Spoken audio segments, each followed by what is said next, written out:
I'd like to acknowledge the traditional custodians of the land that we're meeting on today and pay my respects to elders past, present, and extend that respect to all Aboriginal and Torres Strait Islander peoples. And for those of you who weren't here this week, I'll introduce Jamie Parr again.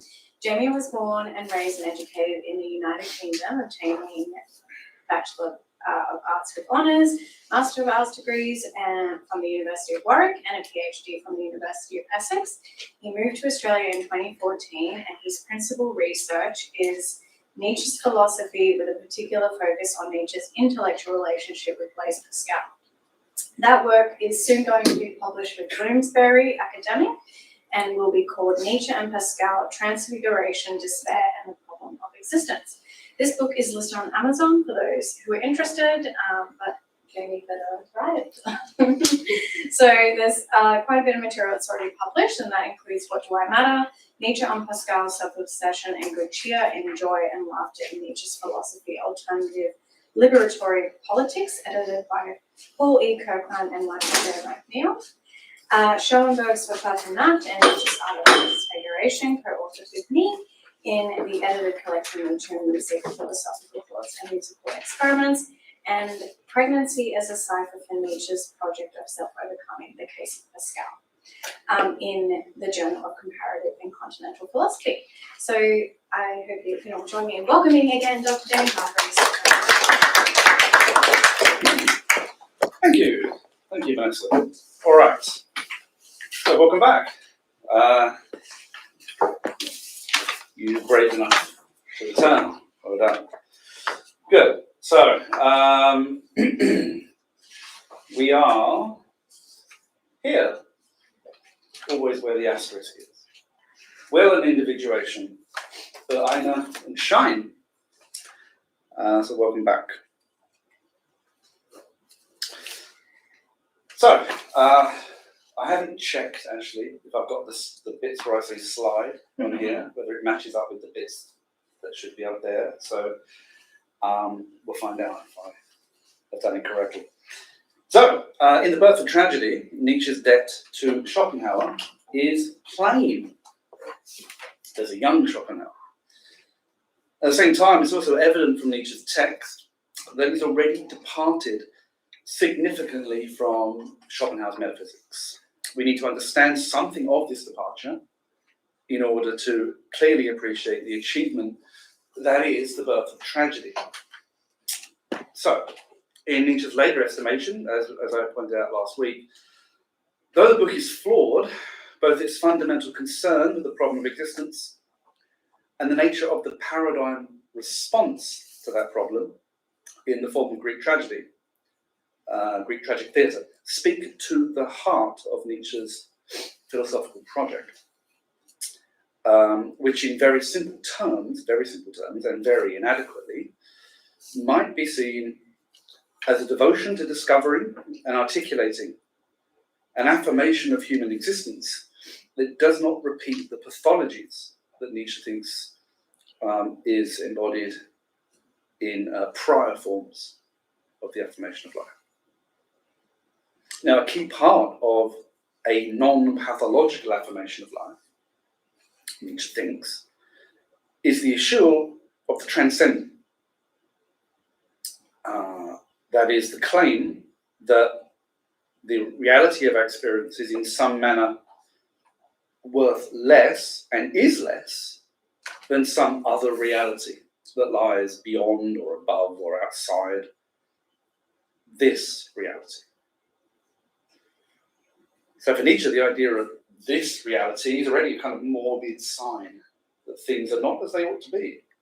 For this reality implies that there's another world against which this world is this world and not some other world. But for Nietzsche, this is not the case. For him, we should not speak or think of this world, but merely the world.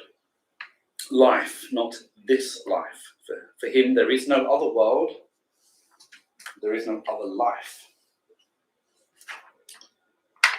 Now, Nietzsche's strict eschewal of the transcendent and his quest for a conceptualization of human existence solely in immanent terms is one way to characterize much of the development of his thought following the birth of tragedy.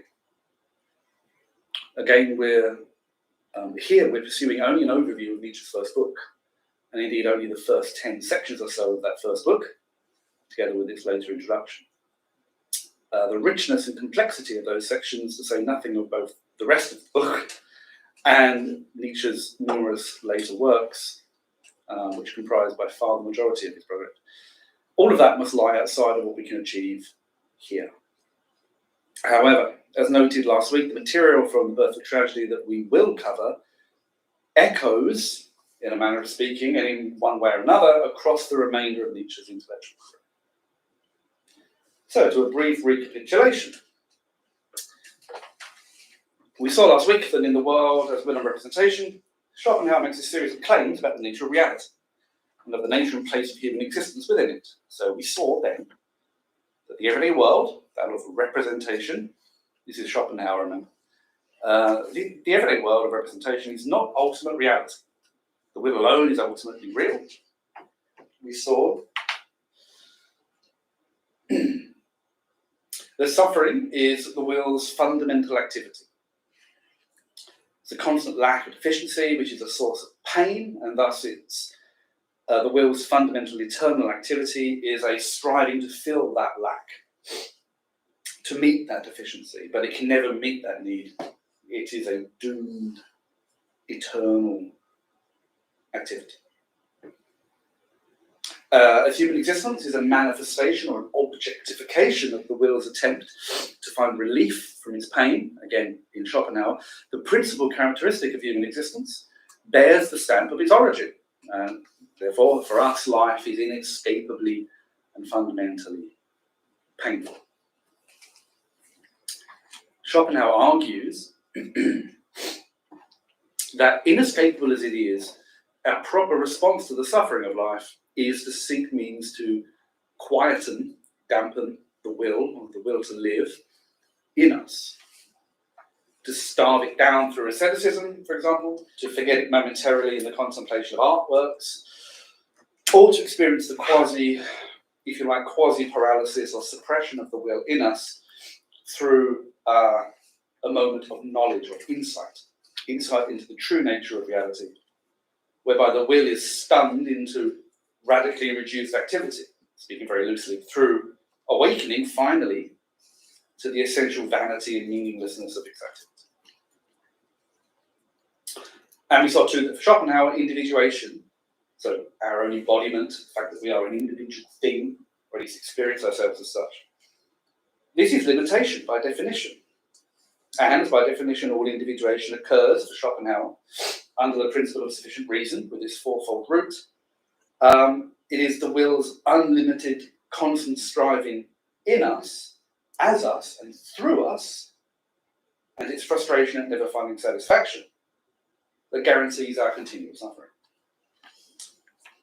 Individuation, therefore, creates suffering, guarantees suffering, causes it for us.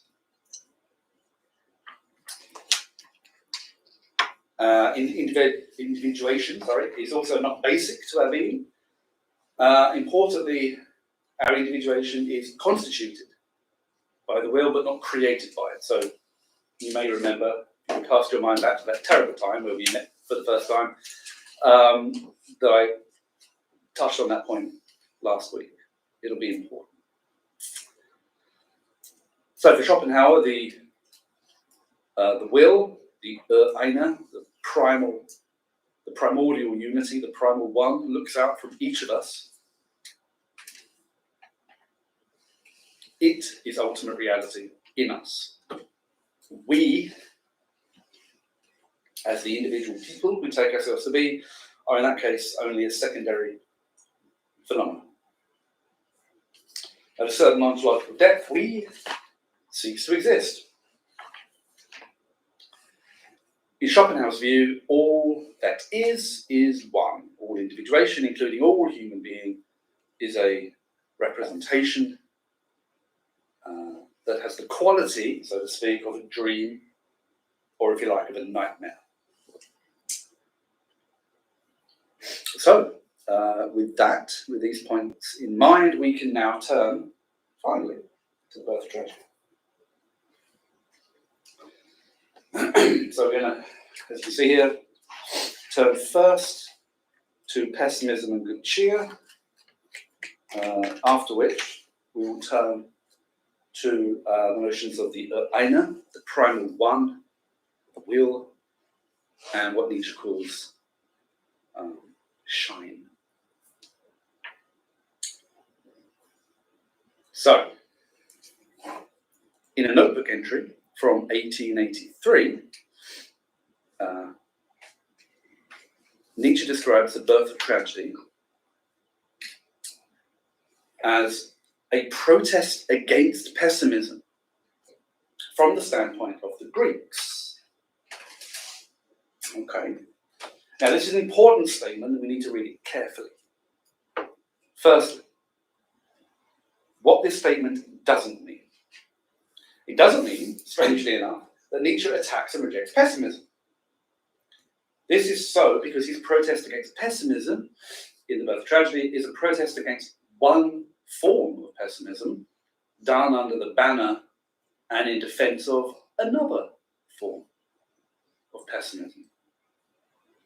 This other form of pessimism is what Nietzsche calls the strong pessimism, or the pessimism of strength. Okay, what does this mean? Well, to make headway here, we have to start with the following observation. Nietzsche regards pessimism as a term for an evaluative point of view on the problem of life, in which the key element in the formulation of that point of view is the disposition of the evaluator. And let me be clear, by point of view on the problem of life, I mean to say with that phrase at the same time, point of view on the value of existence. So, if one is to hold a pessimistic attitude, the kind of pessimism that one espouses, if you will, is an index of one's self, one's point of view on the value of being alive. And that point of view of the value of being alive is directly indicative of one's assessment in relation to the problem of existence. So you can see. So the disposition of the evaluator regarding the problem of existence, regarding the worth, the worthiness of life itself, determines the type of pessimism that the evaluator experiences in an act. I should really just read what I've written rather than ad-libbing, but never mind. All right. Now, admittedly, this assumes that pessimism is experienced by a person produced at all. Of course, there are some people, after all, very good, very decent, very shallow people, who generally fail to understand life as a deep problem, and themselves as unavoidably implicated in that problem. Leaving such people aside, Nietzsche wants to distinguish different forms of pessimism, forms that are contingent on different human dispositions towards life. These dispositions, in turn, are the result and expression of different fundamental constitutions of the human organism toward the conditions of its existence. So, the designator strength in the phrase pessimism of strength, therefore, is indicative of the fact that in the birth of tragedy, Nietzsche is concerned with the pessimism displayed and experienced by a particularly strong type of human being. Put another way, he's interested in how the problem of existence appears to the strong human type, and how that type, that is, how the Greeks at a certain period responded to the pessimism they experienced. So, as you may remember from last week, the Greeks of a certain period would be the Greeks of around the 5th century BCE, particularly the period of tragic, ancient Greek tragic theatre of Aeschylus and Sophocles.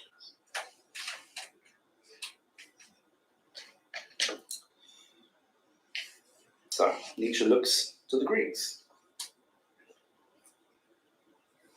There we find a view of, through Nietzsche, we find a view of human being that actually starkly contrasts with Schopenhauer's view of our existence. For Schopenhauer, of course, individuation, our embodiment, is a kind of inescapable trap. It's a source of relentless suffering and therefore a cardinal problem to be dealt with in some manner. By contrast, in his Greeks, Nietzsche discovers an exultant and flourishing humanity. He writes that the Greek body of that period was an example of the human body in its prime, and a body, moreover, with a soul that brimmed over with life. In these Greeks, we find a healthy human corporeality that evinces an abundance of existence. He says, a vibrant plenitude that produced a powerful and empowering feeling of well-being.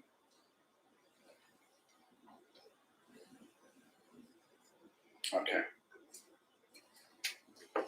But again, remember, you can never underestimate your own capacity for underestimating Nietzsche's subject, if that makes sense. So we must be careful. We must always be careful. This example of exuberant human existence that Nietzsche sees in the Greeks is certainly not devoid of suffering. In fact, Nietzsche's exuberant Greeks did not inhabit some paradisiacal state. In fact, the exact opposite is the case.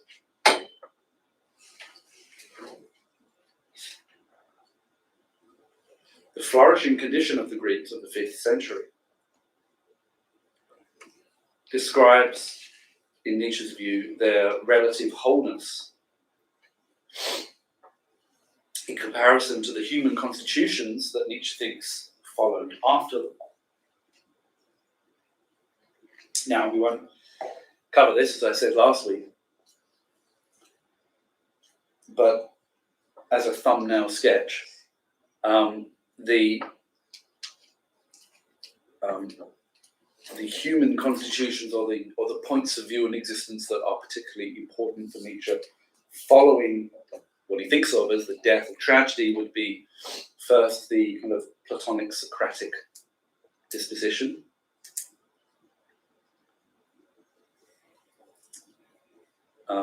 and then later the Christian. If you like, both of these moments, the Socratic or Socratism, and following the deliciously mendacious figure of Paul that Nietzsche sketches out, particularly in Dawn.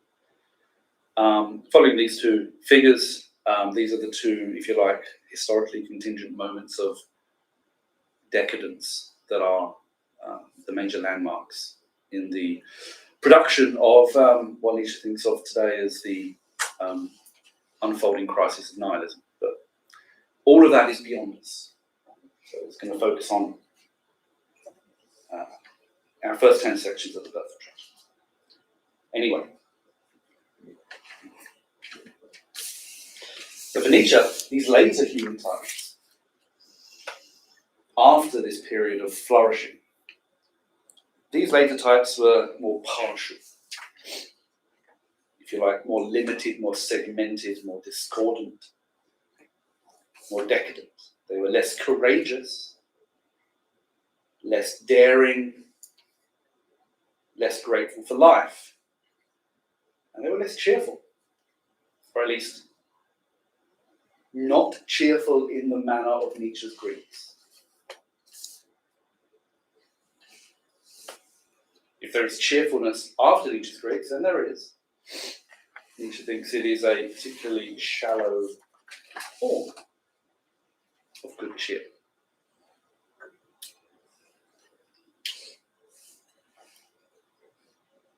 Now, as I said, this period of Greek health that Nietzsche picks out, this period of the wholeness of the Greek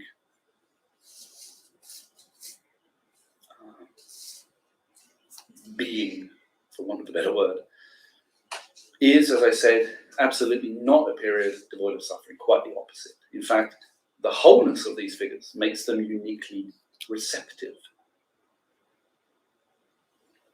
So Nietzsche's Greeks, in fact, have a unique gift for suffering. So hopefully, and if you can't see it, just pretend you can see it, but hopefully what will begin to emerge more is kind of shoots and things that will be picked up in later lectures. Right? So unique susceptibility for suffering, for example, will come back to us when we look at the problem of existence and the wisdom of Silenus and so forth. So we'll get there. Okay, so the Greeks' exquisite sensitivity to existence, an aspect of their hale completeness, was a sensitivity to the manifold negative aspects of life. Not just the negative aspects, but including the negative aspects. As Nietzsche says, and to crudely paraphrase him, these Greeks knew and felt the horrors as well as the delights of life, and they did so with particular acuity and power. As we shall see in more detail later in the series, this brimming vitality and intact, if you like, full spectrum sensitivity made the Greeks particularly susceptible to despair. It is a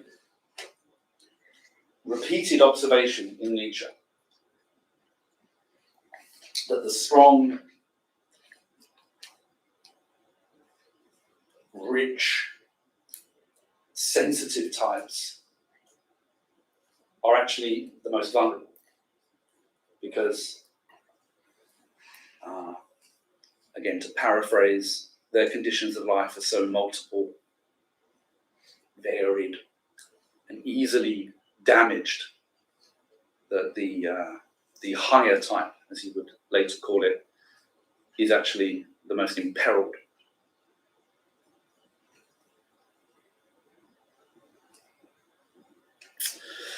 It's a constant in Nietzsche that the positive and negative aspects of life can never be separated in practice and ought never to be separated in concept.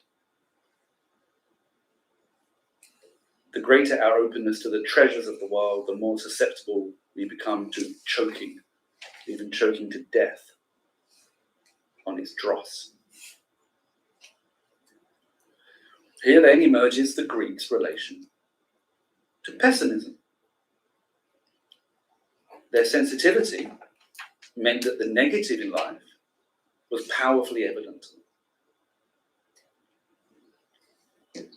If pessimism is, roughly speaking, the view that life contains more negative than positive elements, then Nietzsche's Greeks were constitutionally disposed to see and feel this truth.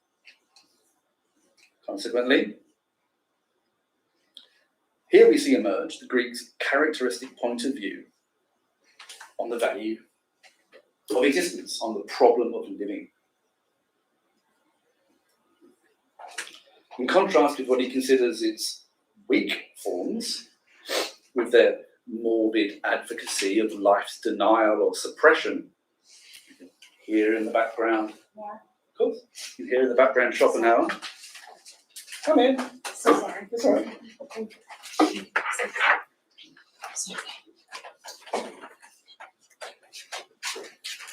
You came in a poem of morbid life denial, so I'll have to repeat that bit.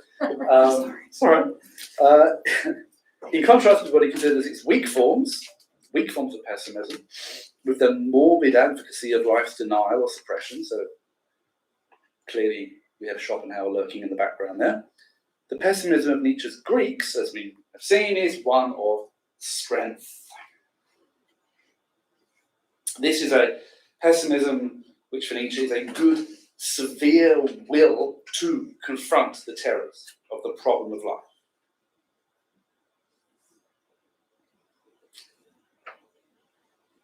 This strong pessimism is that assessment of and response to the problem of existence that is manifested by an exuberant, powerful human being who, jubilating in his wholeness and sensitivity, however much that sensitivity makes him suffer, nonetheless chooses to look at the horrors of existence, chooses to approach and attempt to fathom the negative aspects of life, chooses, in short, to indulge his intellectual preference, this is a quotation, intellectual preference for the hard, gruesome, malevolent, and problematic aspects of existence, end quote. This type of human being finds no argument against life in the fact that it is dangerous or that it hurts. This is, for Nietzsche, a natively courageous, daring human type. Okay. But still, we should ask, why act in this manner?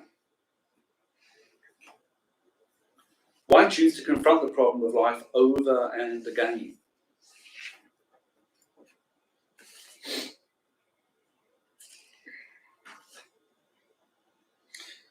Well, one answer that's not incorrect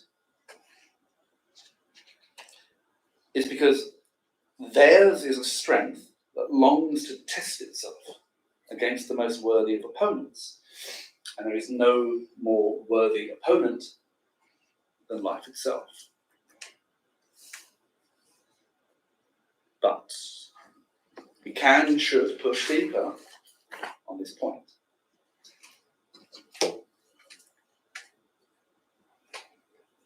Why invite, why incite the problem of existence?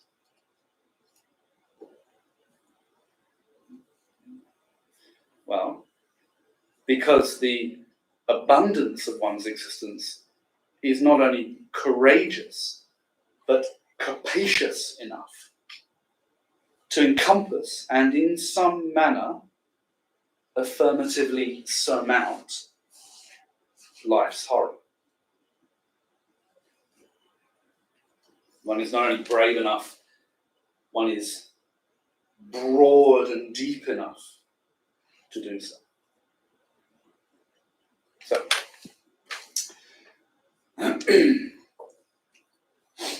here we can actually briefly glance at an aphorism not in The Birth of Tragedy at all. It's actually in The Joyful Science, or The Gay Science.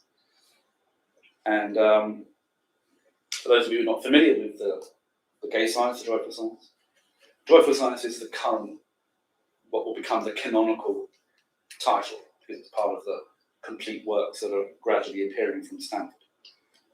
But the Gay Science is the most common title. Anyway, it's from the Gay Science, and that is, for those of you not familiar with it, is a book of extraordinary depth and beauty. Here's just one moment from it. Section 378. I'll read it to you, just because that'd be nice. And become clear again. We generous and wealthy of spirit, who stand by the road like open wells, wishing to stop no one drawing from us. Unfortunately, we don't know how to defend ourselves when we would like to.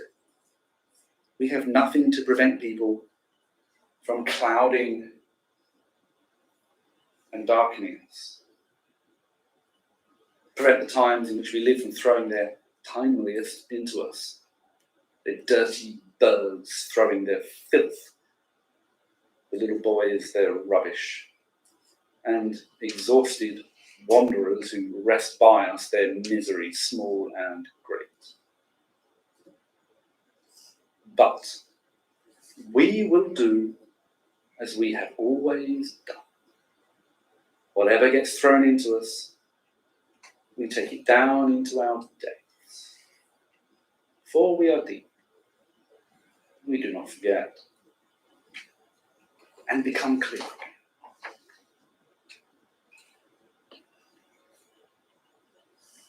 Now, last thing I'm suggesting that we do, or that I'm trying to do, is to align the birth of tragedy with the gay science. That should be avoided for a whole host of reasons. I include this quotation simply in order to draw a broad parallel between the importance in Nietzsche and the capacity that he sees in us and that he champions for being able to absorb and surmount the negative in life. So this idea of surmounting the negative with an encompassing positive, of a global affirmation, if you like, that absorbs and transfigures a local, indeed even a global negative. This is one of Nietzsche's fundamental concerns. In section 230 of Young, Good and Evil, for example, the spirit is said to most closely resemble a stomach, i.e. that which digests our experiences, taking from them what we need and expelling the rest. So in the birth of tragedy, the capacity of the Greeks to experience and affirm existence in and through the transfiguration of the negative in existence is inseparable from what Nietzsche also describes as the Greeks' cheerfulness. This cheerfulness is complex. Our overview of it will be complete only as an overview. Only with our account of the experience of tragic theatre itself, which is in fact our last lecture. So, hold on. But for now, at least, we can say that the Greeks' cheerfulness is inseparable from their capacity to encompass and surmount the negative in life. We can say that much. Their capacity to overcome the danger of despair with the transfiguring affirmation of their existence. That we can say. So, the red asterisk in there. Yeah. All right. Finally, and to prepare the way for the second bit of today's lecture, essential to this affirming, transfiguring capacity displayed by these Greeks that Nietzsche sees,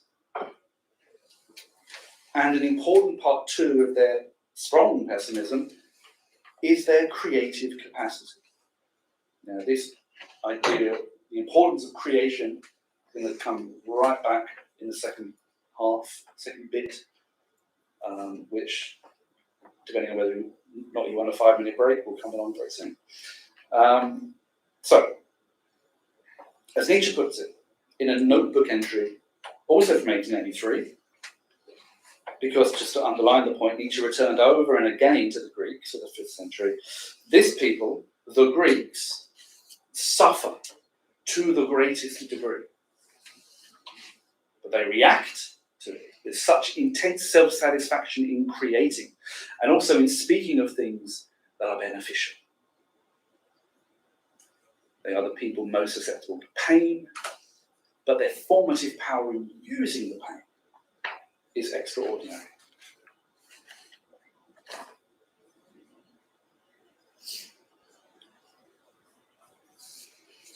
Therefore,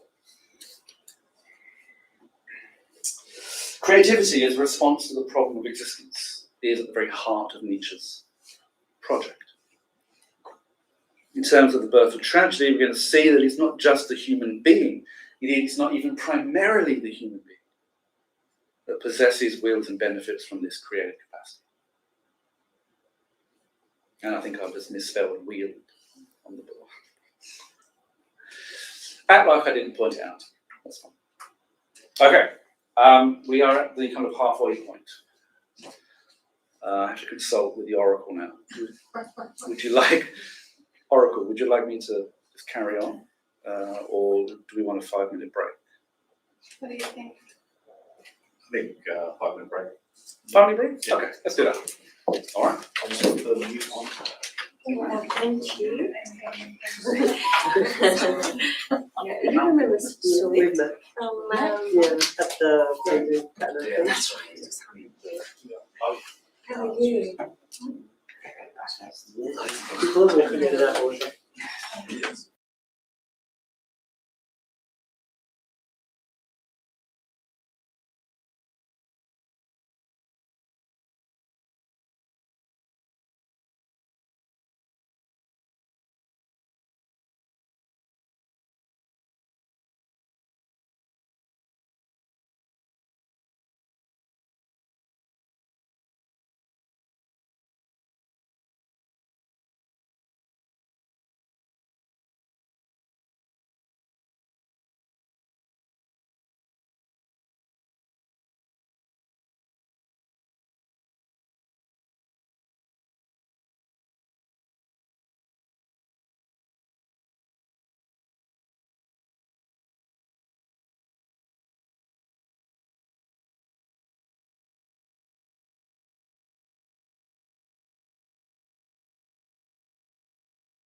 That's very cool. Okay. So, to the second and final part. Now, I shall, by the end of this lecture, more or less be able to stop referring back to Schopenhauer, but we need to do that, at least in the beginning, just to set up where we're going. So, Schopenhauer conceives of our individuation, as we all know, our embodied in individual existence, as the chief cause of our suffering, and also, as we also know, as not basic to our being. Okay, so this means that Schopenhauer, the individuated nature of the items of the world, including ourselves, this is real for us from the perspective of the world as it's constituted by the principle of individuation, the Principium individuation, with its fourfold root. So from that perspective, this is perfectly real, right? But from the perspective of the will, individuation is an illusion. I can't seem to advance the slide. What's going on here? How do I do advance? What's going on? Can't do it on that. Oh, okay, switch. Come on, thank you. I never said I was clever. Now, yes, so from the perspective of the world as representation, the world of things, individual things, yeah, that's real. However, with a change of perspective, from the perspective of the will, individuation is an illusion. For Schopenhauer, therefore, we can say that we, each of us, were constituted by the primal ground, the will, out of its need to fill the painful lack in itself. You know this. For Schopenhauer, further, our embodied being, our individuation, has the quality of a burden we cannot properly escape, but which, due to the pain it constantly causes us, we must treat in ways that minimize the activity of the will in and as ourselves. So, as we know, the various means to dim down the will to live in us and so forth, referred to last week. Finally, our embodied being, our individuated nature, also has the quality of a constituted and not a created thing. But what on earth does that mean? Well, to borrow terminology from Kant, it means that we experience our individuated being not only according to, but due to the transcendental conditions of all possible experience, which for Schopenhauer, as we've seen, maybe summed as the principle of individuation with its fourfold root.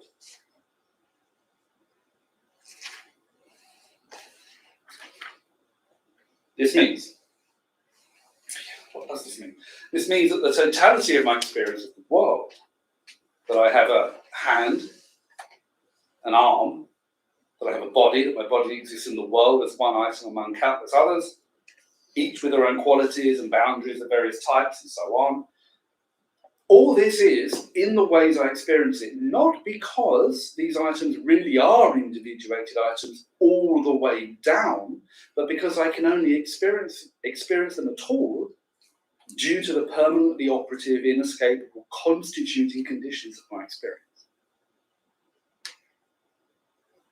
From my point of view, again, this is Schopenhauer, from my point of view, which is the point of view of representation, I have a hand. Again, to speak like Kant, this is my empirical reality. Transcendentally, however, this hand, like everything else, is ideal. There is no hand from this point of view, from this perspective. There is only the one will, of which everything is a part, or at least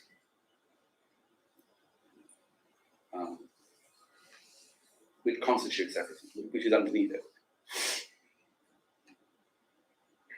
So my hand, the Schopenhauer, my body, all things are therefore constituted by transcendental conditions. They are real only from one point of view. From another, from the point of view of the will, Schopenhauer's ultimate reality, they are illusions. The transcendental conditions of the fourfold root of the principle of sufficient reason therefore constitute all individuation.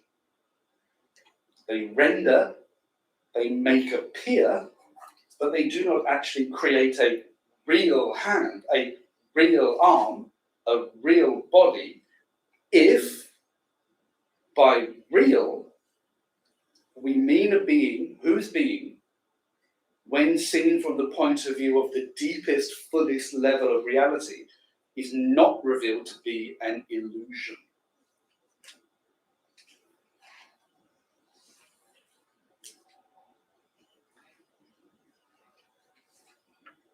In a manner of speaking, one that's very approximate, we might think of Schopenhauer's view of our individuation as binary.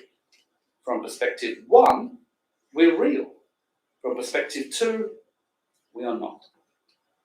From perspective 1, what is real is understood to be individuals. From perspective 2, the claims of perspective 1 are cancelled entirely and reality is understood to be something entirely different. For Nietzsche, however, this binary is refused and is replaced with something approximating a gradient. For Nietzsche, degrees of reality replace the real illusory binary. Speaking very approximate. These points allow us to move now to Nietzsche's conception of the will, which he calls the Eine, the primordial unity, the primal one. Nietzsche's conception of the will is both tragedy and of the individual items, including ourselves, that make up the world. So, let me just underline one important point as we do this. From the point of view of his mature philosophical position, again, The Birth of Tragedy is Nietzsche's first book, but from a later, mature point of view, Nietzsche is correct to regard The Birth of Tragedy as a part failure, an impossible book, as he describes it. This is so partly due to the depth of his indebtedness and conceptual proximity to Schopenhauer's vision of the world. So, while it's true that Nietzsche does not simply copy Schopenhauer's metaphysics in The Birth of Tragedy, it's also true that he does remain very close to Schopenhauer in key ways. Close, but not identical. Not identical, but nonetheless still close enough to make The Birth of Tragedy a, quote, bad book in Nietzsche's later estimation. So, Nietzsche follows Schopenhauer in distinguishing between the will, the Eine, or primal reality, and the semblances, or Erscheinungen, that are the endlessly numerable items of the world. You, me, all people, all things. At one point,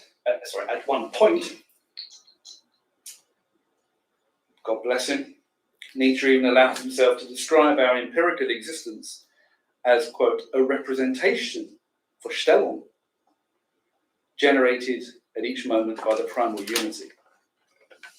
Vorstellung is the word Schopenhauer uses in his title, The World as Will and Vorstellung, representation.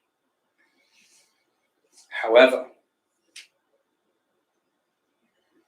both the Erscheinungen of Nietzsche's Eine and his Eine itself have importantly different statuses than that we find in Schopenhauer's thought. Finally getting to it. All right, so first name, the will, or the primordial unity, in the birth of tragedy. So Nietzsche claims that the primordial unity is, as you can see, the mysterious ground of our being, the eternally suffering and contradictory ground. Importantly, I missed the word ground off, sorry. Not at all, I was trying to finish this off this afternoon urgently or anything. No. Moving on. Okay. Now, the reason contradictory is put in italics by myself is important. So this last claim that the will is internally contradictory immediately places Nietzsche significantly to the side of Schopenhauer. However much Nietzsche also works very hard to obscure that fact by his use of Schopenhauerian concepts. For Schopenhauer, the will is monolithic. It is ceaseless striving. Its affective tone is also monolithic, but uniform. It's pain. Nonetheless, in the birth of tragedy, the will is ceaselessly and internally contradictory because it is not effectively uniform, but is rather torn by the opposing effects of pain and pleasure.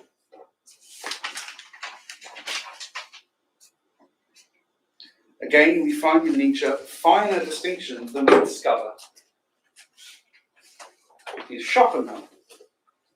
For Nietzsche, the will's primary affect is eternal primary pain, but it also eternally generates for itself pleasure in response to that pain. A, quote, bliss born of pain, as Nietzsche puts it, as the will takes ecstatic pleasure in creating and enjoying its semblances, its Erscheinung, that is, in creating the world of individual items, in creating you and me and everything else. As Nietzsche puts it in a notebook entry, quote, it is this belonging together of pleasure and pain in the essence of the world that for Nietzsche constitutes the will, the Erscheinung.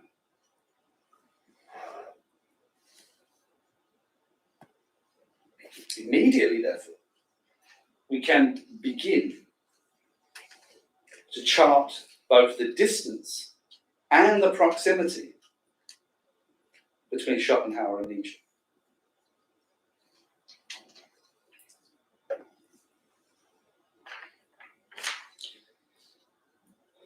Further, whereas for Schopenhauer, pleasure has a negative conception, for Schopenhauer, pleasure is simply the absence or the removal, the temporary cessation of pain. In Nietzsche, pleasure is both negative and positive. It can arise from the cessation of pain, of course, but for Nietzsche it can also appear positively in its own sake, in the positive delight that might be taken in a certain activity.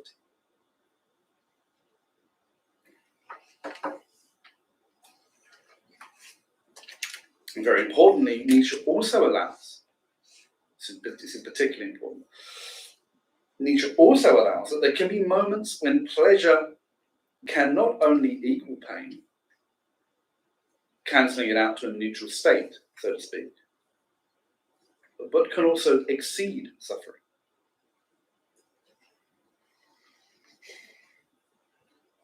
As he puts it in a notebook entry, quote,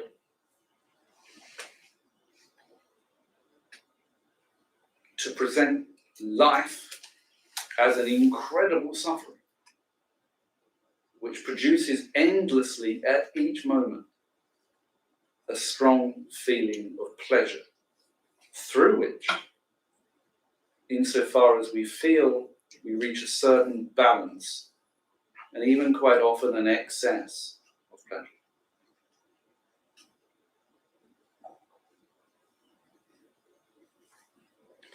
Therefore, to sum up regarding the will, for Nietzsche, in Schopenhauer, the will is structurally, internally monolithic. For Nietzsche, however, it is contradictory. For Schopenhauer, the will is affectively uniform. It is suffering. For Nietzsche, however, the will has two eternal affects: fundamental pain and the continual experience of the deepest pleasure due to its response to its pain.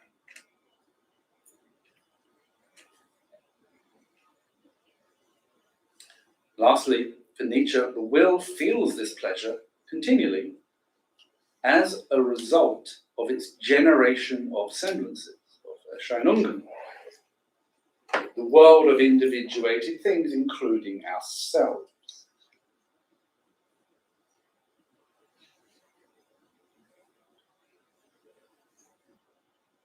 Just think of that.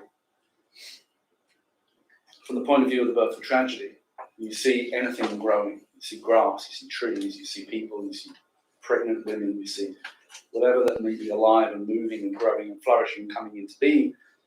The ground of all is exulting. Something like that.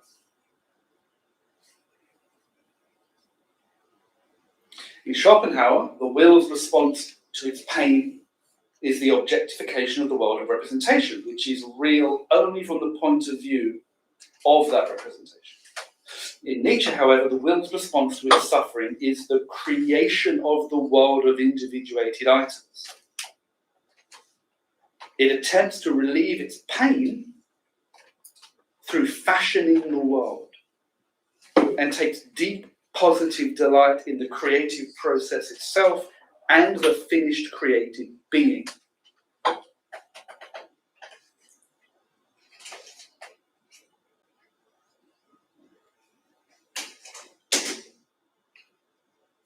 So the following passage from Nietzsche's notebooks is instructive. That which suffers, struggles, tears itself apart is always only the one will. This is Nietzsche again. It is the absolute contradiction, i.e. pain and pleasure, as the primal source of existence. Therefore, and this is the killer line when it comes to the contrast between Nietzsche and Schopenhauer on individuation. Therefore, Nietzsche says, individuation is the result of suffering and not the cause of suffering.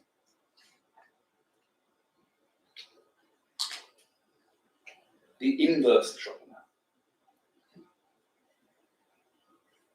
Remember, for Schopenhauer, individuation caused us to suffer continually. It was, in that sense, an evil.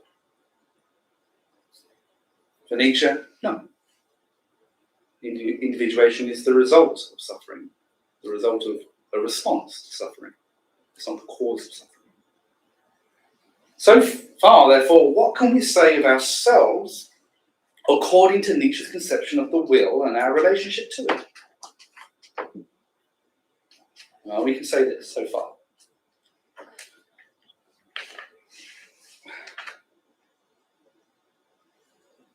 We have been created by the primal ground out of its eternal activity of creation, which is the will's response to its suffering. We have each been thrown up into existence as part of the Einer's eternal efforts to balance its pain with its pleasure. This pleasure comes from the will's exaltation in both making ourselves and regarding what is made.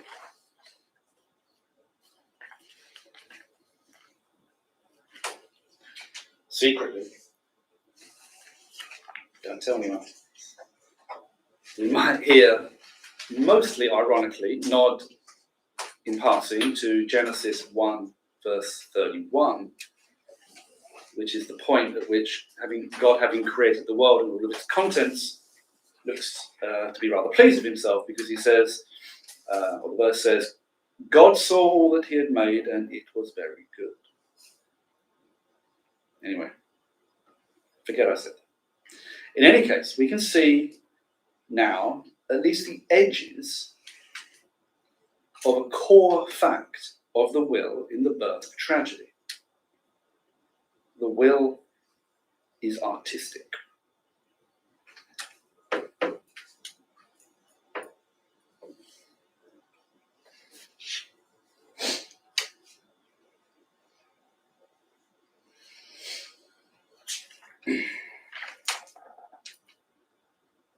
Finally, with these various thoughts in place, we can now consider our last topic for today, namely the semblances or Erscheinungen produced by the eternal creative activity of the will. You could also translate that word as appearances, but we'll stick with semblances.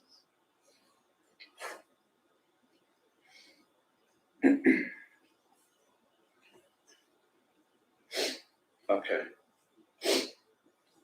This is why we have those flowers in front of you. I know. A bit posh, isn't it? They weren't at all pinched recently from somewhere. Isn't that right, Vanessa? Don't mention that. So, okay. We'll get to the flowers, all right? So, individuation for Schopenhauer wasn't evil, and individuation for him was non-basic to our being, and it was constitutive only. All right. Now we can see how Nietzsche's replacement of the Schopenhauerian binary, i.e. something is either ultimately real or it's illusory. We can see how that replacement of that binary is in play in Nietzsche.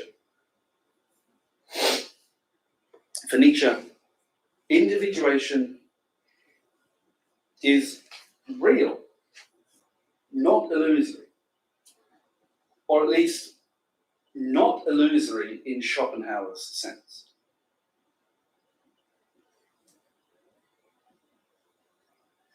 For Nietzsche, an individual person is that individual thoroughly, even though the reality of that individual as an Erscheinung, a semblance of the Einer, is not the deepest level or degree of reality.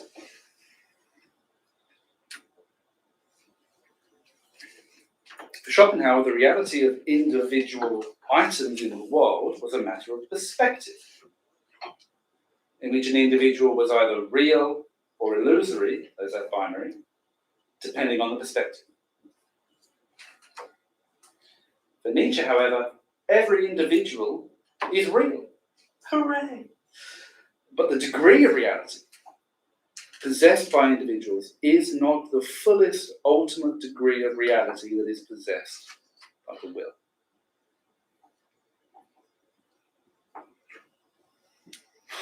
As Beatrice Ann Pyle has noted in her instructive article on Nietzsche's metaphysics in The Birth of Tragedy,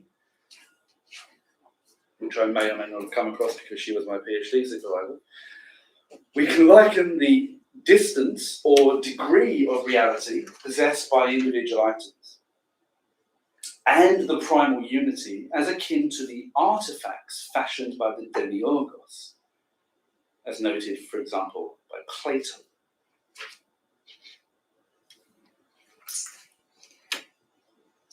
So, if you're not familiar, Christ, here we go. So, if you're not familiar, in the Timaeus, Plato's Timaeus, an account is given of the creation of all things, in which the great deity, the demiurgos, fashions the world into the Platonic cosmology. So that's the reference. So the world is a real thing, but it is a God-fashioned thing.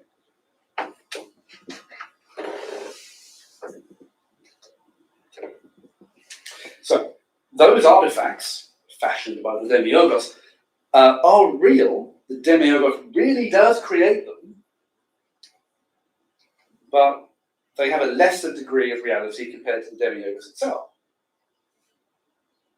Okay. What then of the status of individuated items in the world, including we ourselves, yes, as semblances, as shown on back to Nietzsche, right? So what then is the status of individuated items in the world when we understand them as semblances? Well, here again, we meet Nietzsche's rather frustrating and close proximity to Schopenhauer, as well as his separation from him. It's hard, but it's also not impossible to tease out Nietzsche's position as that which sits to the side of Schopenhauer's. So, buried in the word Scheinungen is the word shine, or illusion, literally shining.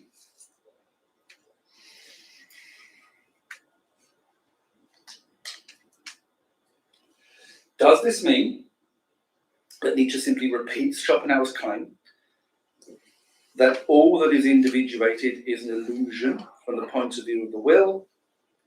No.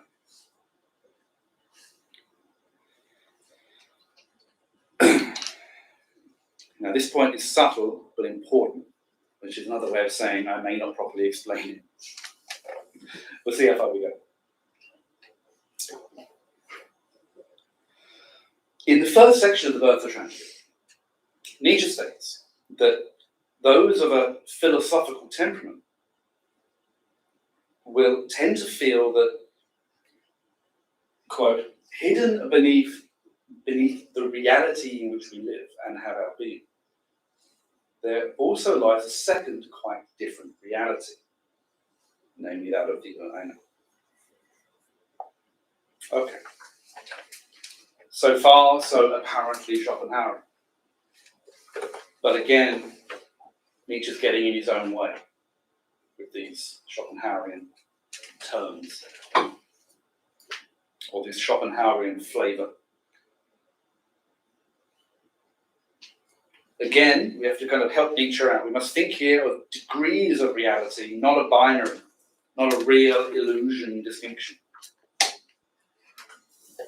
So, the philosophic presentiment, or intuition, if you like, insight, of which Nietzsche speaks, is the following.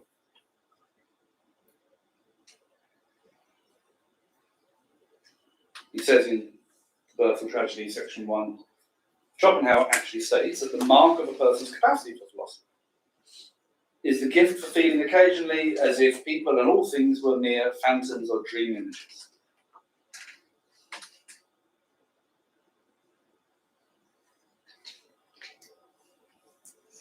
That is, one feels that one's being is in fact, in some manner, shunned. That is, as both real and unreal, real and illusory. But we have to tread carefully because this is not the same illusion of Schopenhauer.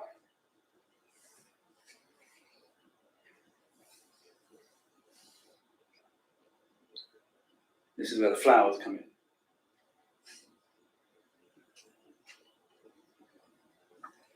This is rather an experience of the reality of a thing as being both real and as being a reality that is necessarily and continuously the silently admitted fact of an attendant unreality.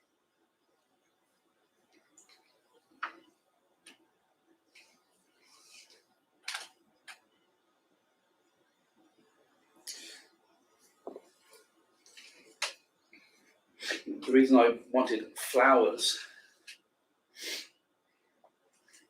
rather than just pointing at the water bottles is because I wanted something that was alive as opposed to something manufactured. But in principle, you can do it with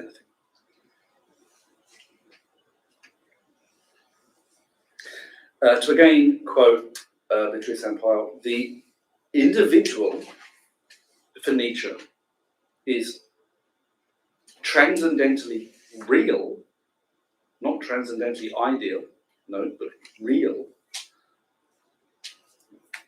But the nature of that reality is deeply mysterious.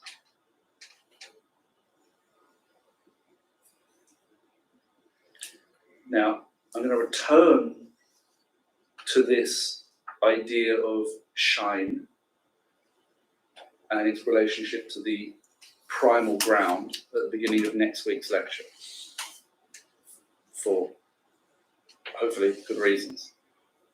But for now, when seen from a so-called philosophic point of view, anything, for us, these flowers, can be seen not in a kind of straightforward, pragmatic, unseeing kind of way, not as a piece of crude reality, but as shine, as an individuated structure that the philosophical observer intuits exists from and above that which most fully and truly exists.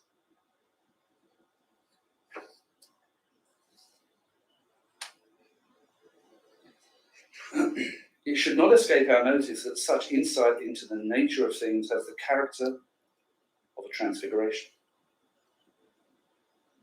That is, an experience in which one's apprehension of the world is notably, positively shifted.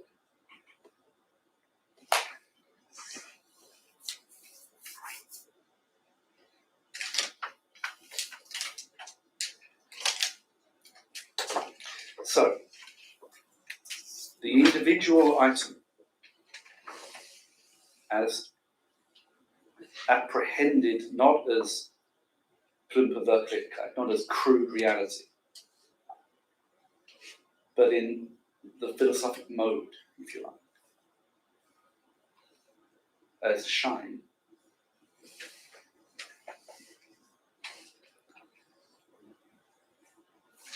That item, those items, it's a real item, but one whose reality continuously, silently, beautifully admits the fact that its reality is not total, that its reality trembles with an attendant unreality, insofar as that item refers and gives way continually and necessarily to the vast underneath, to the hidden abyss of being which that individual thing is of, an abyss whose reality is total.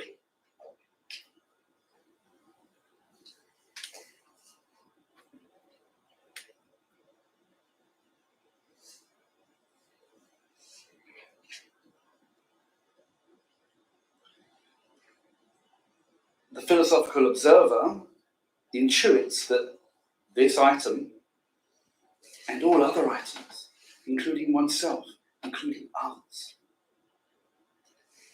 all exist if we see them as shine, if we would only stop to see. They all exist.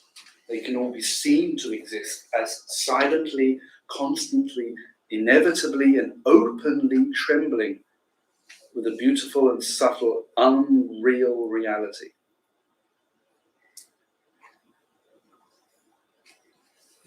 The philosophical observer intuits that all individual things, including oneself,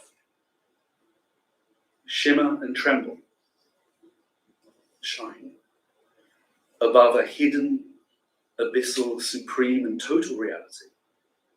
A reality that includes but also infinitely and ineffably exceeds one's own local being.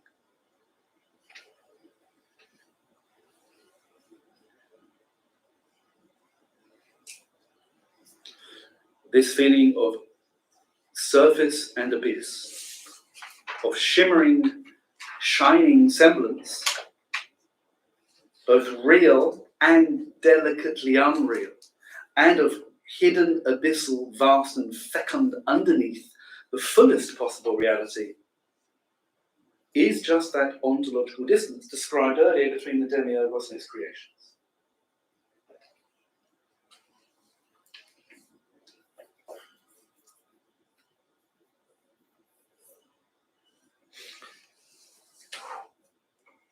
It's something like this.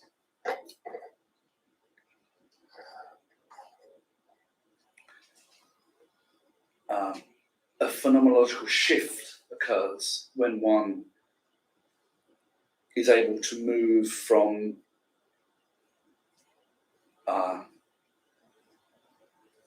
the,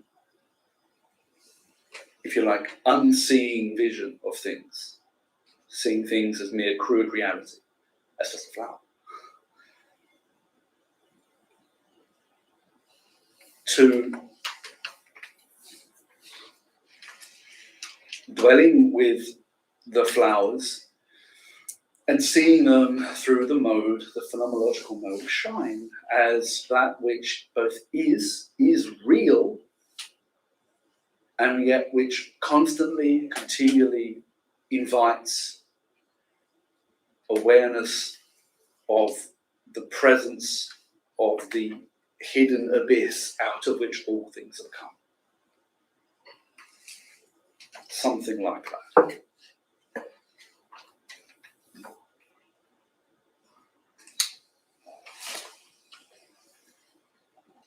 So in this sense, we are the artifacts. And for Nietzsche, the will on this model would be the demiurgos.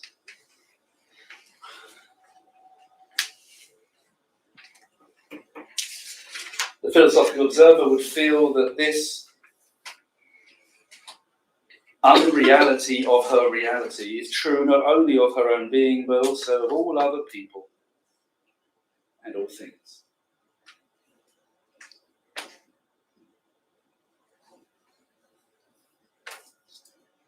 We have to remember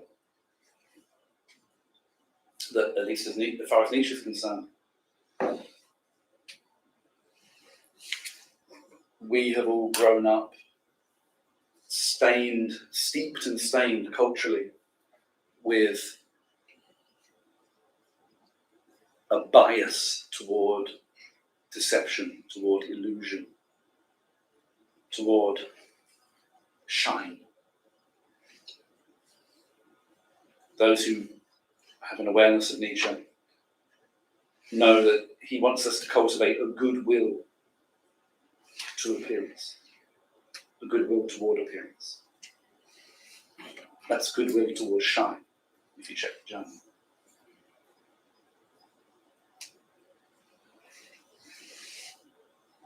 He wants us to try and unlearn our inculcated bias, almost always unconscious, toward that which is deceptive, illusory. He wants us to unlearn the, for him, damaging and just stupid distinction or artificial separation between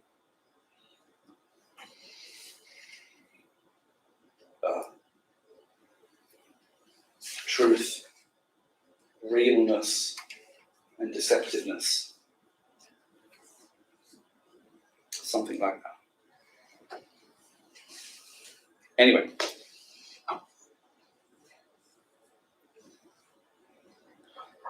Having said all of this, as I'm going to unpack further next week, this is only a provisional and still inadequate sketch of the status of shine and its relation to the shine in the birth of tragedy. For now, however, we're done.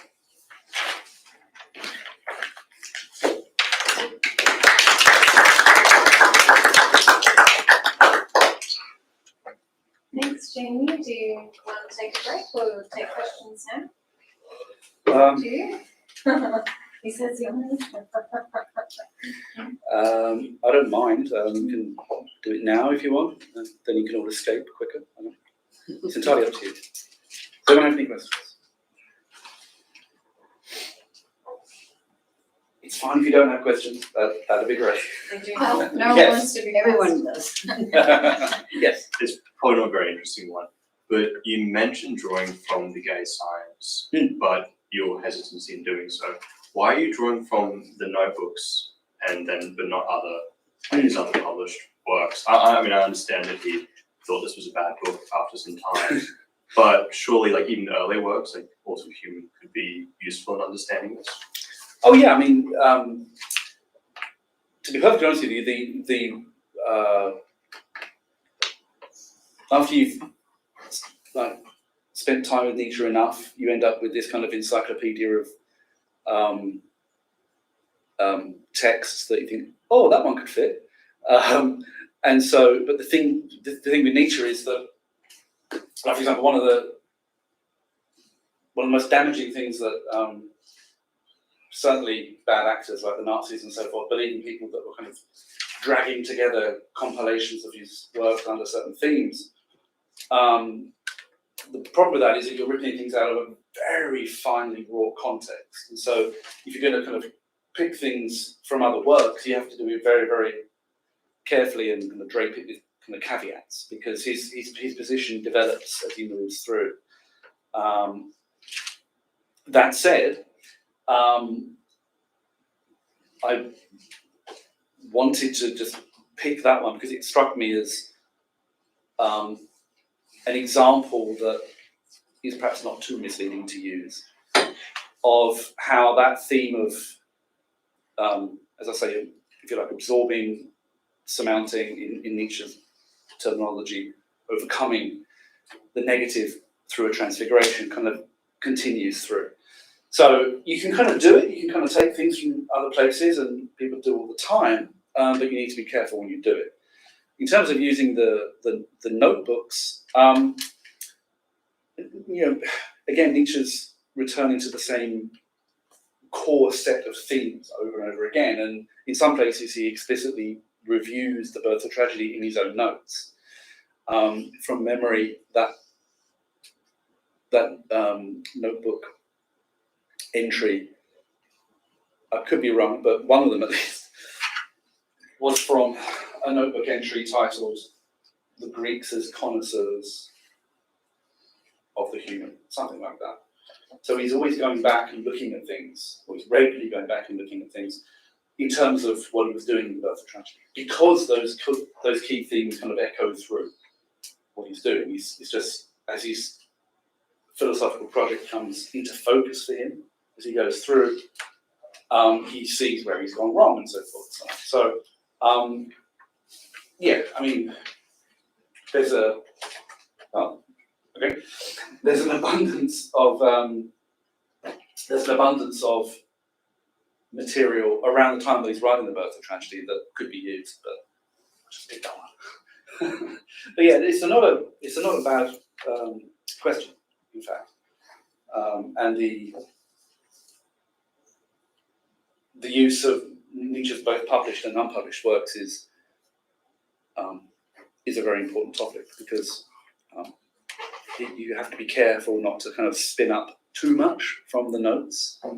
That said, there are certain figures, such as Nietzsche's relationship to Pascal, for example, who only come into deep focus, if that's even a thing, whose depths only become apparent once you look at both what Nietzsche published and what Nietzsche kept in his notebooks with regard to that figure. So it's a good question. Yes? So it's not so much a question as it is a case or a point that I'd like to point out. So one of the things that I noticed within Nietzsche's total overview and within the birth of tragedy is he points to this, that the cause of nihilism and the problem of life is transcendence. Mm-hmm. And when we look at, to me, when I assess the relationship between transcendence and nihilism, that doesn't seem to be the case. And the reason that it doesn't seem to be the case is, if we look at Nietzsche's own life through the lens of transpersonal psychology and Pierre Hadot's idea of philosophy as a way of life, he had a number of practices which would now be considered spiritual practices according to those two frameworks. Mhm. So the amor fati, which would be a practice of gratitude, the physicality of the walking, the mountain walks, being in nature, which is this idea of integration of body, mind, and spirit. Mhm. The journaling, which is an inculcation of certain philosophical dogmas, so writing up a sub-personality or a structure of one's being, the diet and the fasting, or the self-inquiry. So these are all fairly universal practices, as well as the what was said about him in terms of his own behavior and his own life. Mhm. I remember there was this particular text where one lady mentioned him as a saint. So, in conclusion, the way that nihilism appears when you look at it practically, it's not so much a question of transcendence as it is a lack of elan vital, as Bergson would put it, or to put it psychologically, to not integrate the inner child, because if you really look at what transcendence implies in any of the major spiritual traditions, it requires a commitment, a care of the soul, care of the city, a social ethics, and a rigorous activity towards life. Whereas when Nietzsche refers to transcendence, it's a different sort of transcendence. So I was hoping whether you'd be able to play or give us Nietzsche's perspective as to why transcendence is perhaps the origin, or that's where nihilism originates from. Transcendence, yeah. So that's my little case. Well, why don't you ask me a difficult question? No, that's good.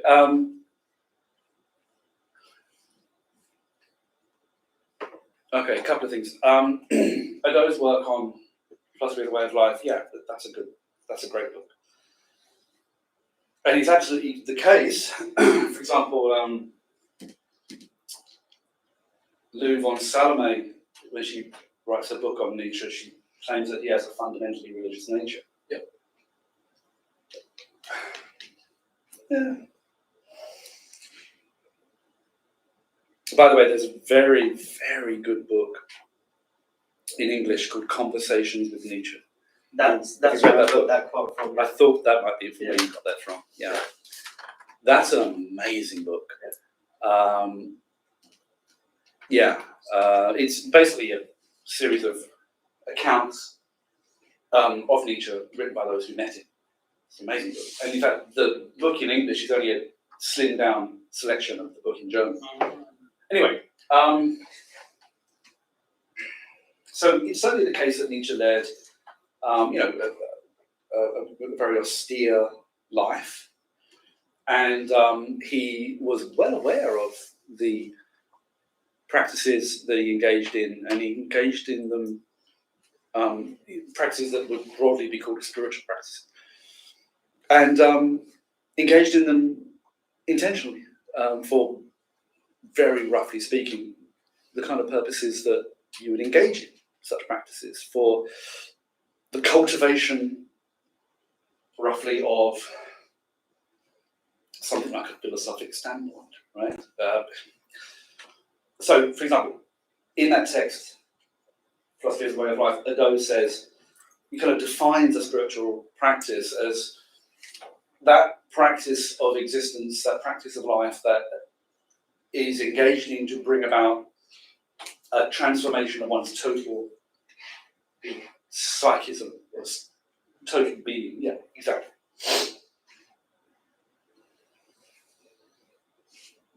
Very, very roughly, I'll get to the nihilism bit in a minute. Very roughly, that Nietzsche would say, well, you can absolutely do that, but you don't need the transcendent for that. The human is an organism, kind of phenomenologically, that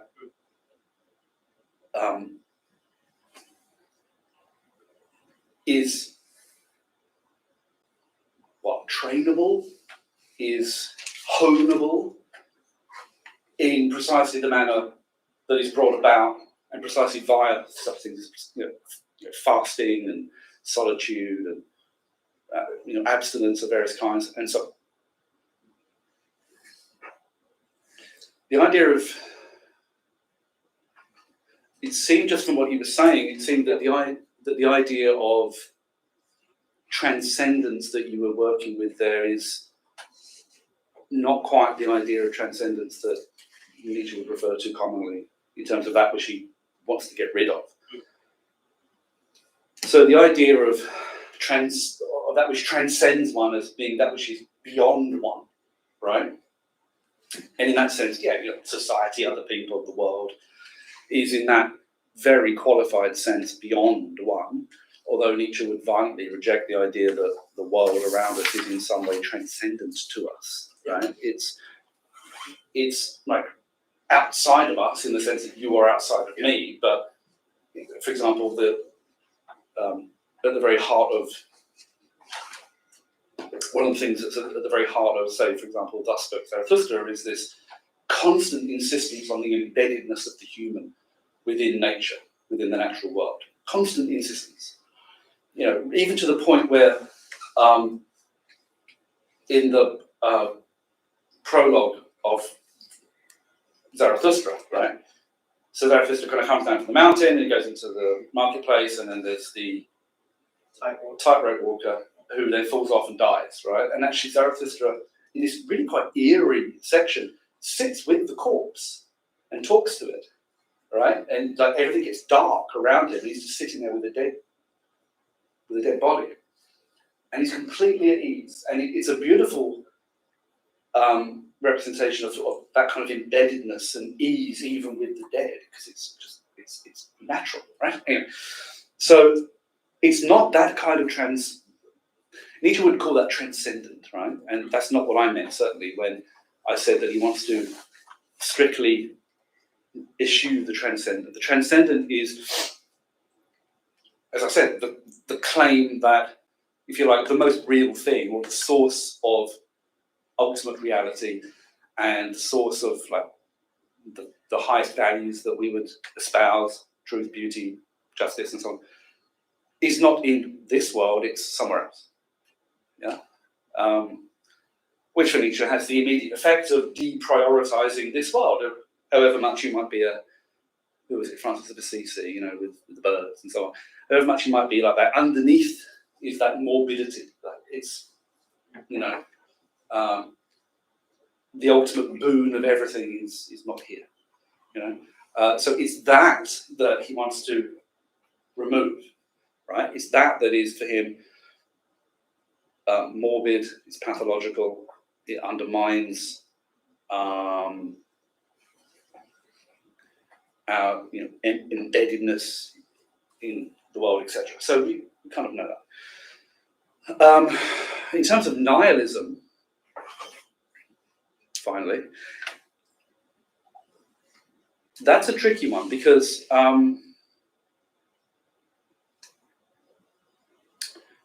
okay, so for example, he has to think now.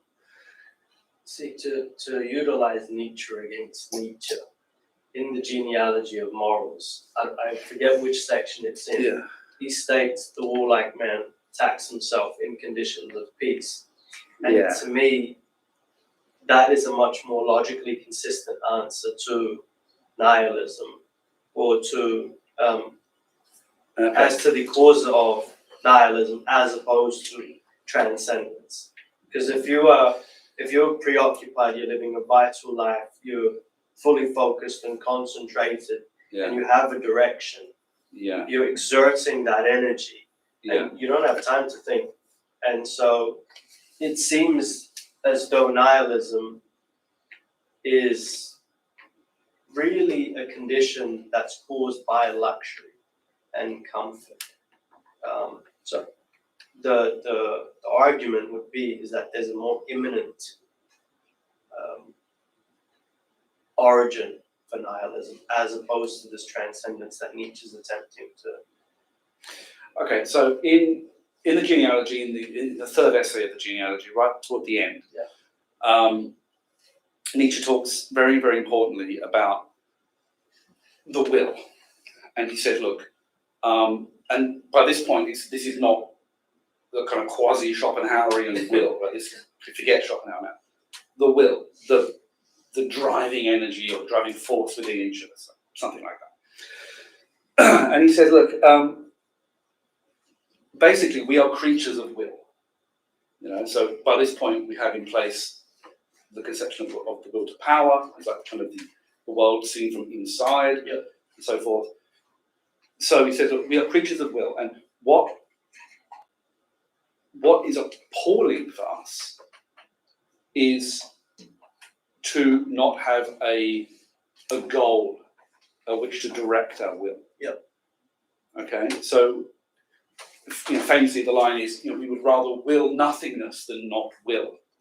All right, so if we, and Heidegger's lectures on Nietzsche, his fourth volume or something, it's the Heidegger lecture series on Nietzsche, but the one that's on nihilism.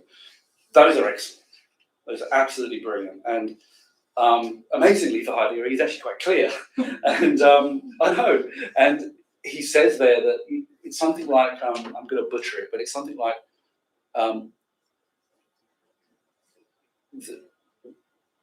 because we are so fundamentally creatures who will, right, for Nietzsche, that to not have a goal, a purpose, right, an orientation and a direction it's almost like the organism is in such deep and fundamental distress because it cannot be the very thing that it's supposed to be, that it wants to be, that it must be, right? It's that true will in a direction.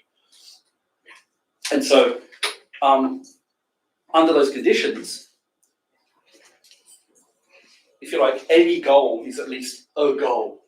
It at least gives sense and meaning to existence, right? So famously, he says, in terms of suffering, he says, look, we're actually the human animal is actually quite good at suffering, right? It's just that we need a reason for why we suffer, right? It's meaningless suffering that is absolutely lethal. And then, if you like, that meaningless suffering would kind of nest very nicely in the idea of like a complete absence of clear direction and goal for life, is agony for the will to power, right?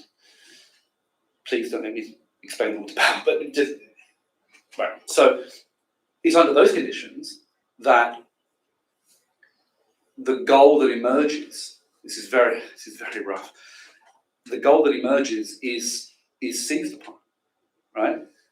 This is the ascetic ideal, right? So, the ascetic ideal, he says very famously, gave the will a direction. The will itself was saved, he says, which is to say, we were saved from self-destruction because of a lack of something to will, a direction, a goal, an aim, right? If you read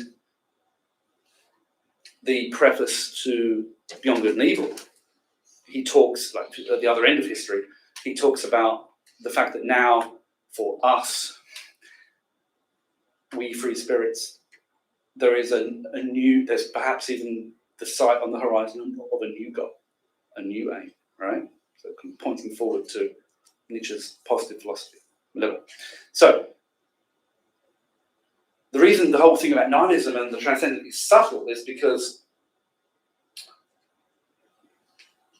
it's actually the transcendent in the form of the ascetic ideal that saves us from nihilism, right?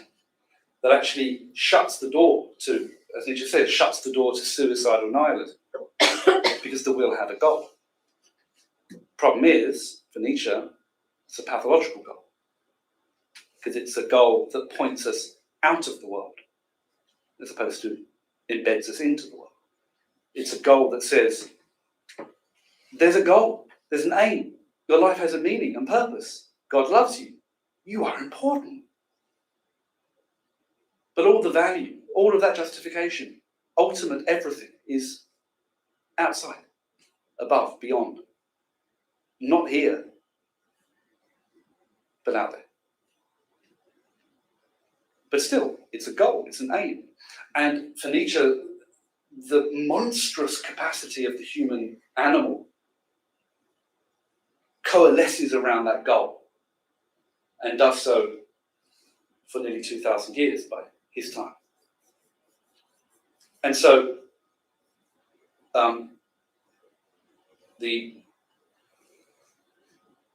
Socratism is taken up into Christianity once it appears, which, by the way, and you'll know if you've read Adot's work, Christianity, the intellectual being of Christianity, takes so much from the ancient spiritual practices, Stoicism, so on, takes that up into itself. And we end up with, certainly from the time of Constantine, right, where Christianity becomes the official state religion of the empire, and so on. From that point, from Nietzsche's point of view, the European humanity is under the most protracted and extraordinary spiritual exercise en masse that we've ever experienced, at least in the West. I'm nearly finished. I'm tired. So now, something terrible is happening, Nietzsche thinks. For, in his time, 18 centuries, 19 centuries.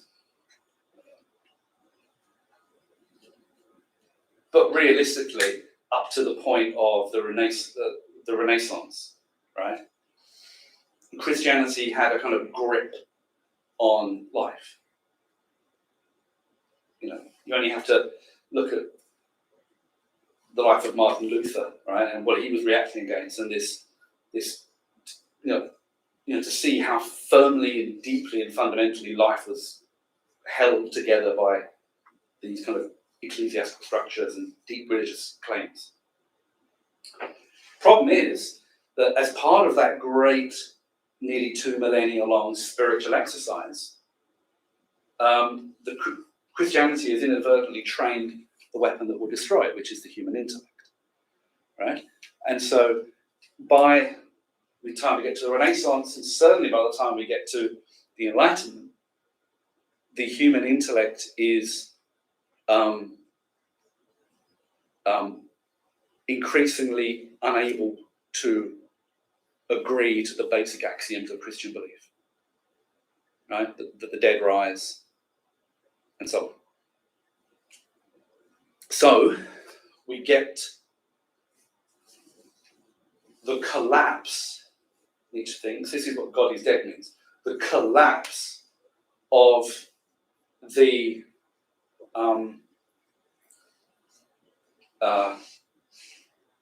that kind of superstructure of ideas, aims, and values that had shut the door to nihilism, right? The inner core of purpose that had moved European humanity from the time of Constantine to the extraordinary cultivation of the time of, say, Voltaire, is now collapsing. And so nihilism emerges, very crudely, nihilism emerges in our time because the great framework and goal that the ascetic ideal, and particularly in its most explicit form in terms of Christianity, the purpose for human life, the explanation for it, is now falling into disrepair. You know, as Nietzsche said, you know, the why now goes unanswered. So, if you like, the problem of existence that particularly prior to the emergence of Christianity, that, you know, the problem of existence is something that is potentially lethal, because for Nietzsche, life has no inherent meaning. but what certainly does occur to us is tremendous pain, right? The problem of why bother to continue with life at all, because it's so miserable, is solved by the ascetic ideal. We have a goal, and in the form of Christianity, we have the most finely wrought version of that. Toward which the whole force of the human animal was devoted in Europe for centuries. The problem is that when that goal begins to fall to pieces, the problem of existence really asserts itself. It's why I forget, is it 357, section 357, something like that of the gay science? He says, now Schopenhauer's great question comes back to us: does existence have any meaning at all? That horrific absence of inherent meaning and purpose that so deranges and terrifies the will breaks the surface of life again in our time now. So the transcendent has been one answer, a very, very successful answer, but also in Nietzsche's view, the kind of the crude mass, helpful; for the higher types, disastrous, like Pascal. What he wants to do, and this is the last thing I'll say, what he wants to do, Nietzsche wants to do, is develop